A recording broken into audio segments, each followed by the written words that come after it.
Welcome to steno dictation. Dictation 5 second बाद शुरू होगा।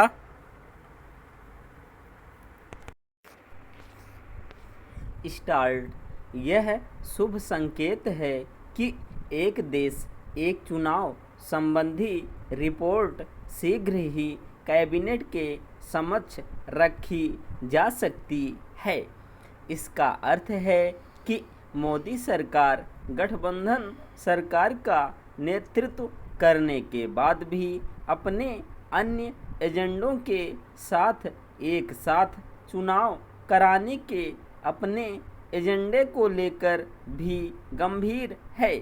इस गंभीरता का पता इससे भी चलता है कि कानून मंत्रालय ने अपने लिए 100 दिन का जो एजेंडा तय किया है उसमें लोकसभा और विधानसभा के चुनाव एक साथ कराना भी है।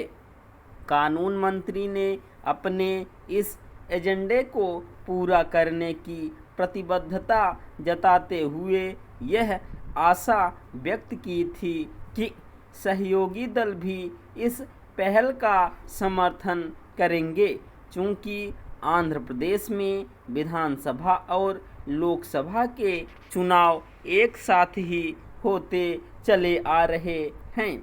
इसलिए तेलुगु देशम पार्टी को कोई आपत्ति नहीं होनी चाहिए।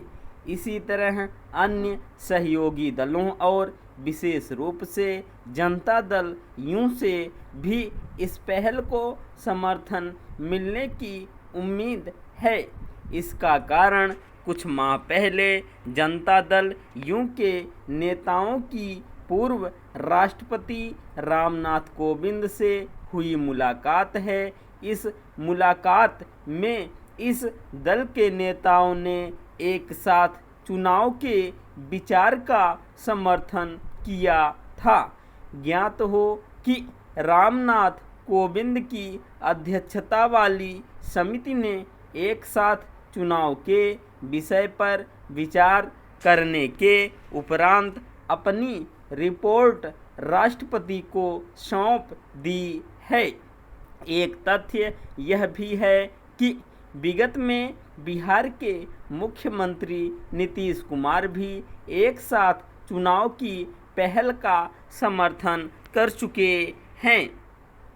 यह सही है कि कई विपक्षी दल एक साथ चुनाव के विचार पर आपत्ति जताते चले आ रहे हैं, लेकिन उनकी यह आपत्ति विरोध के लिए विरोध वाली राजनीति से ही अधिक प्रेरित है।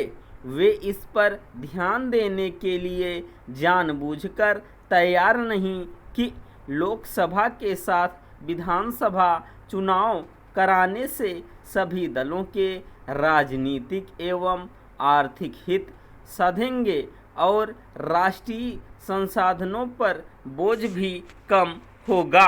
इसके अतिरिक्त आम जनता की परेशानी भी कम होगी। यह ठीक है कि एक साथ चुनाव के विचार को अमल में लाने के लिए संविधान में कुछ संशोधन करने होंगे, लेकिन यह ऐसा कोई काम नहीं जिसे न किया जा सके।